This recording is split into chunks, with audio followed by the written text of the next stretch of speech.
Mohon maaf, dakwah itu kita pahami adalah kewajiban. Masya Allah. Kalau kewajiban itu memberi atau menerima? Jelas memberi. Iya. Ini bermasalahnya bahkan bukan satu, Ya. bukan hanya umroh yang berhenti. Iya. Ini akan efeknya banyak. Akan luar biasa. Luar biasa. Termasuk saya kan punya karyawan lumayan banyak. Berapa Pak karyawannya? Ada lebih 100 lah. Masya Allah. Jadi dari itu yang permanen dengan.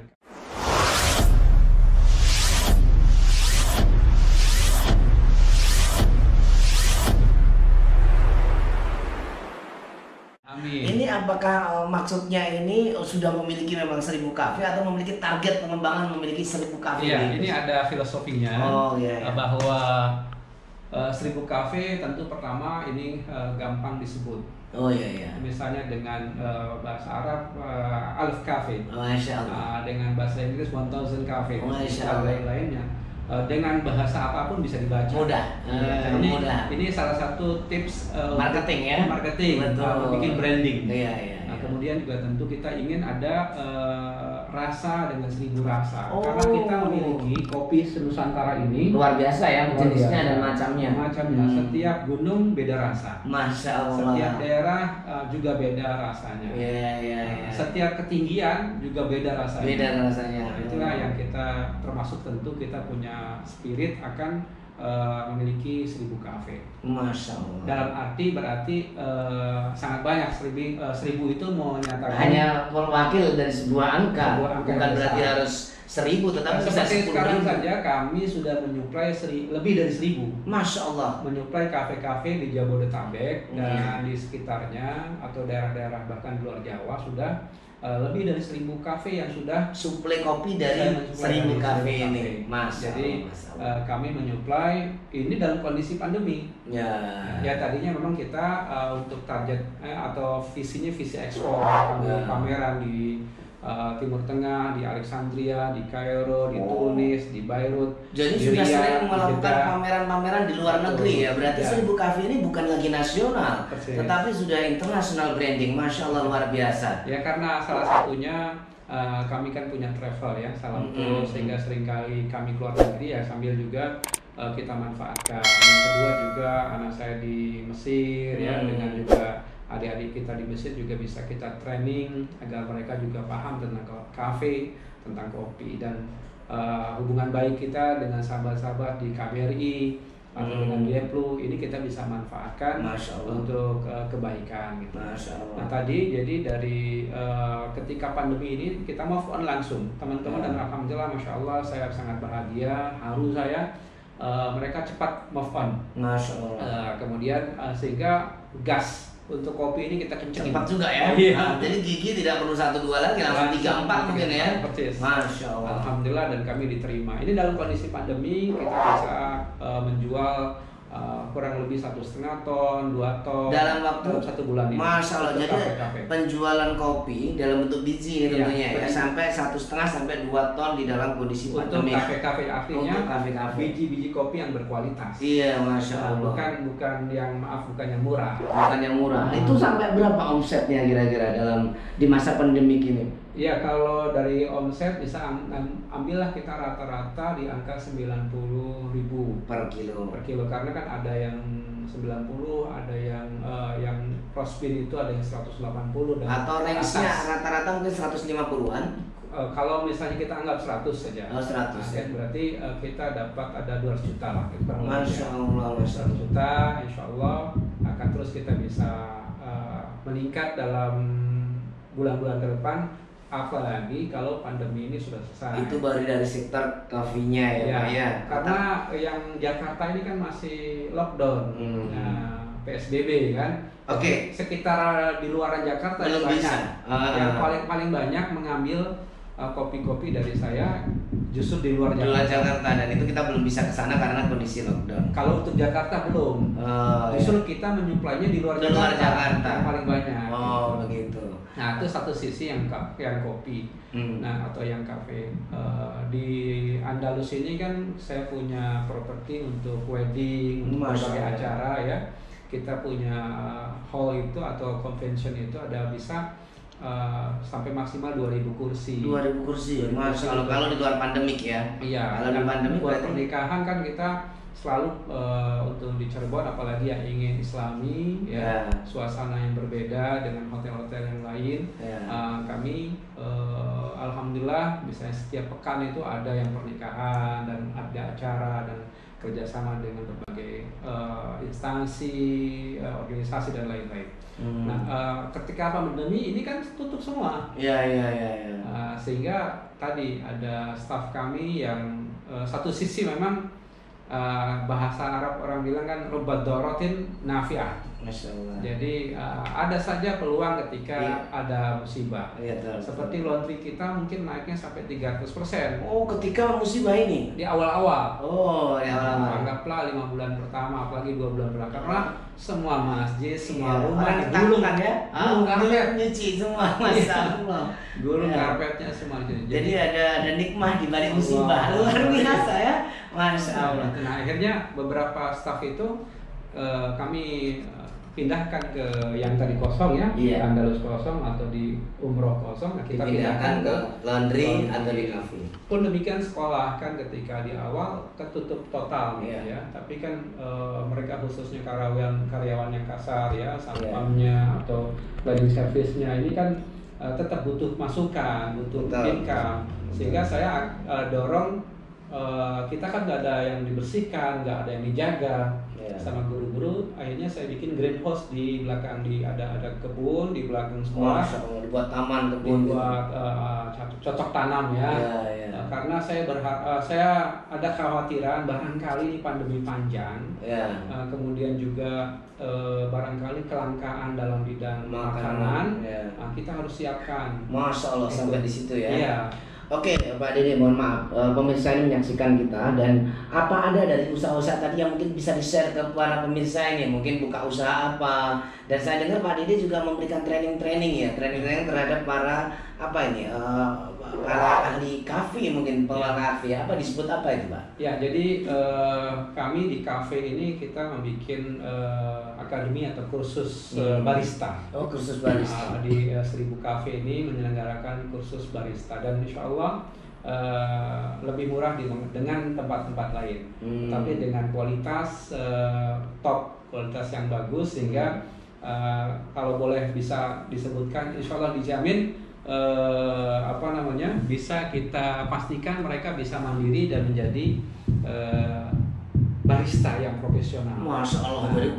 Ya, kita sebut 100% garansi ya, jadi barista profesional gitu. Jadi orang yang ikut ke kursus atau training di tempat Pak Dede itu dijamin 100% dia menjadi barista atau bartendernya kafe lah ya. Luar biasa. Nah, ini yang kita miliki dalam mengatasi, karena insya Allah dalam kafe itu sesungguhnya menyesuaikan dengan kebutuhan budget. Modal atau kapital. Bisa budgetnya tidak besar, bisa menengah, bisa juga yang besar, menyesuaikan dengan budget. Dan insya Allah kalau di kafe, khususnya di kopi, itu nggak akan ada yang basi. Oh, Masya Allah ya. Nggak ada yang basi. Nggak ada istilahnya kopi basi ya. Lebih khusus di grindernya atau di gilingnya ketika kita akan menyajikan. Oke, Pak Dede. Ketika teman-teman ingin membuka kafe, apakah Pak Dede juga menyiapkan misalkan termasuk alat-alat penggilingnya selain trainingnya dan juga manajemennya? Ya, kita akan juga menjadi konsultan mereka sekaligus memberikan peluang bagi mereka untuk berkonsultasi. Jadi setelah training itu nggak dilepas, mereka menjadi mitra juga bagi kami. Misalkan ada orang yang berminat Pak Dede untuk membuka satu kafe, kira-kira berapa biaya yang dibutuhkan dari mulai alat-alatnya, trainingnya, dan manajemennya mungkin? Jadi ada yang tadi yang budgetnya sangat minim, ada yang budgetnya menengah, ada yang budgetnya besar. Kita bisa menyesuaikan. Misalnya budgetnya itu minim, dia tidak perlu yang dengan mesin atau dengan alat-alat yang listrik atau yang canggih. Jadi manual semuanya manual brew misalnya, dengan semuanya sederhana atau yang bisa dipakai dengan atau dilakukan dengan tangan. Nah, itu yang bisa kita bisa kita lakukan peminimalisir dari si budget. Dari modal ya. Misalnya ada orang yang punya dengan budgetnya 5 juta misalnya. Itu sudah bisa? Bisa. Luar biasa pemirsa ya, dengan 5 juta antum sudah bisa menjadi pengusaha kafe nih. Luar biasa. Ini perlu antum simak betul-betul ini. Jadi ada, kalau mau lebih luas nanti sahabat atau pemirsa bisa klik di kursusbarista.id. Masya Allah. Nah, ingat, kursus barista. Ya, kursusbarista.id. Oke. Ya, itu teman-teman bisa melihat di situ, dan di situ mungkin udah dipaparkan bagaimana skema kerjasamanya semuanya ya. Untuk belajar sebagai barista. Dan nggak perlu nggak perlu teman-teman ke gunung-gunung. Ya. Saya sudah pilihkan dari gunung-gunung yang terbaik. Masalah. Jadi teman-teman tidak perlu nyari-nyari kopi ya. Beliau juga memasok kopi dari berbagai gunung. Dan menurut Pak Dede, ada berapa macam kopi yang ada di Indonesia yang sudah Pak Dede ketahui? Ada hal ini yang memang sudah ada disiapkan oleh Pak Dede? Ada puluhan kopi dari berbagai daerah.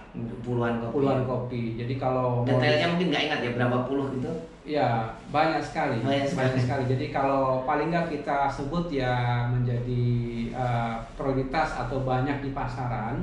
Di antaranya memang Gayo. Aceh ya. Saya sudah ke Gunung Gayo.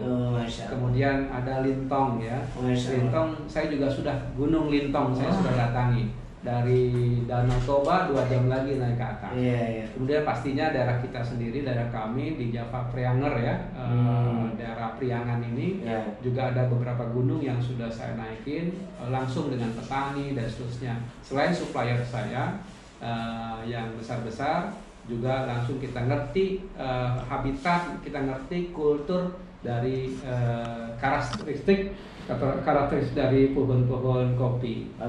Ya, baik itu yang Arabica yang saya sebutkan tadi, ada juga yang Robusta. Masya Allah. Pak Dede, terakhir saya dengar Pak Dede juga ternyata adalah seorang eksportir kopi ya Pak ya. Sudah ke berapa negara Bapak mengirim kopi-kopi? Saya banyaknya di Timur Tengah, karena sebelumnya saya mengekspor di handicraft.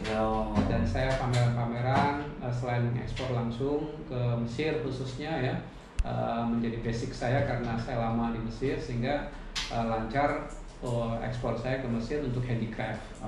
Kemudian kita masuk ke arah kopi ini dalam 2 tahun ini, alhamdulillah bisa termasuk juga pameran ya, kita sudah di Tunis ya, kemudian juga kita di Beirut, juga kita di Riyadh, di Jeddah. Insyaallah mungkin basic saya akan banyak fokus di Timur Tengah karena kaitannya juga ada dengan umroh, ada wisata ziarah, ada putra saya di Mesir, ada anak-anak murid kita kan, jadi komunikasi bisa jalan terus. Pak Dede, termasuk Turki ya. Untuk memotivasi teman-teman nih menjadi miliarder seperti sekarang ini, tentu tidak harus semua dibutuhkan modal yang besar. Ya, kalau orang mengatakan high risk high return, tapi tidak berlaku kayaknya bagi Pak Dede ini. Berapa sih modal awal dulu merintis usaha ini sehingga sekarang Allah mudahkan menjadi berkembang seperti sekarang ini, Pak Dede? Iya, sebetulnya modalnya kan kemauan. Iya, kemauan utama bukan ya. berapa. Jadi bukan berapa dari sisi spirit power.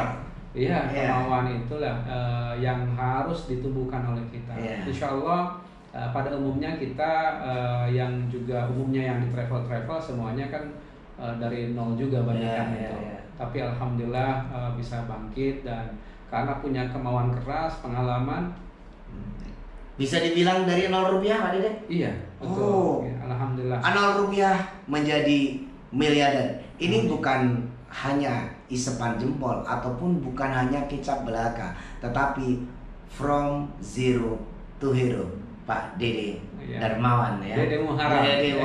Masya Allah, barakallahu. Ya, satu sisi yang barangkali bisa harus bangkit dalam dunia usaha. Izin ulangi. Satu sisi yang perlu diangkat adalah bahwa dunia usaha harus diseriuskan. Jadi seorang muslim harus bangkit dalam dunia usaha. Dan itu harus diseriuskan. Kalau dalam kitab fikih kitab fikih atau dalam dunia fikih ini, bahwa spirit sholat itu harus diterapkan juga di dalam spiritnya dari sisi keuangan atau usaha, ibadah mencari rezeki. Spirit bagaimana spirit sekolah sholat? Kita harus selalu dalam kondisi apapun tetap Ya. wajib sholat selama Ya. kita masih hidup. Ya. Sakit nggak bisa berdiri terusnya. Nggak bisa isyarat dibaringin, ditidurin, disolatin. Iya. Mencari rezeki, Ya. mencari rezeki Allah ya, bukan Mas Rizky. Mencari nikmat Allah berupa rezeki dan harta, tentu targetnya mencari rezeki nanti untuk Sekuat mungkin. ibadah. Ya. Nah, harusnya mencari rezeki itu bukan ya dapatnya segini ya alhamdulillah. Itu Ya. tidak salah. Betul. Dapatnya segini dan ketika ada wajib zakat ya saya zakat ya saya Ya. sedekah kayak Ya. mampu. Harusnya diambil seperti spiritnya sholat. Ya. Spirit sholat tadi. Jadi spiritnya adalah harus maksimal dicari rezeki, kemudian dari situlah kita bisa beribadah. Ya. Sehingga muru'ah dan haibah kita Masya Allah. dengan yang lain bisa sejajar, duduknya bisa sejajar, berdirinya Masya Allah. sejajar. Jadi tidak gini, Tapi kita tegak. sama. Iya. Itu yang sebagaimana sekolah kami kita ajarkan mentalitasnya begitu. Masya Allah, luar biasa. Di samping bahasa Inggrisnya, tadi native speakernya dari London langsung, kemudian tahfizul Qur'annya juga tamat 10 juz Ya. untuk tingkat SD. Ya. Alhamdulillah. Jadi dua sisi ini dunia dan akhirat itu kita padukan. Termasuk tadi kepribadian kita, mentalitas kita menjadi basic yang penting. Masya Allah Pak Dede, luar biasa sekali motivasinya pada pagi hari ini, dan insya Allah ini sangat bermanfaat bagi pemirsa semuanya. Barakallahu fiik teman-teman sekalian. Dari sekian wawancara kita tadi, yang perlu kita pahami adalah seorang muslim, ya, seorang muslim dia harus bangkit, ya, memakai spirit di dalam dia melaksanakan sholatnya itu. Sebagaimana spirit sholat apa yang beliau sampaikan tadi, sholat itu harus kita kerjakan dan itu sebuah kewajiban. Harusnya sholat laksanakan dengan cara berdiri dan melaksanakan segala gerakan-gerakan sholat dengan sempurna. Namun kalau tidak bisa, dibolehkan dengan cara duduk, tapi tetap dengan melaksanakan gerakan yang semampu dia.